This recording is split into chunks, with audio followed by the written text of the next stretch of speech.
15,000 দাওয়াত ইনভাইটেশনের মধ্য থেকে 90টা প্রোগ্রাম রেখেছে এই বছর। 15,000। এটা কিয়ামতের আলামত না? সুবহানাল্লাহ। আর এটা কিয়ামতের আলামত কেন? আমারে লাগবে কেন? আপনার এলাকায় মুহাদ্দিস নাই?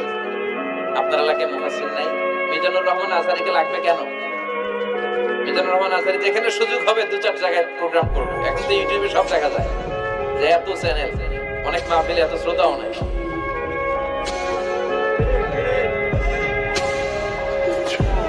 কথা কর। এখন কোথাও যেতে পারি না। আজকে এয়ারপোর্ট থেকে আসার পথে, এয়ারপোর্ট থেকে বের হইতে লাগতেছে আধা ঘন্টা। লোকজনের দাবি হচ্ছে হুজুর সেলফি তুলবো। সেলফি তুলবো তাও বিভিন্ন অঙ্গভঙ্গি করে, এরকম মুখ বাঁকা করে, এরকম হাত বাঁকা করে। আমি বললাম কি স্টাইল? কই এটা গ্যাংনম স্টাইল। আছে না নাই? তো এগুলো লৌকিকতা যেন না হয়।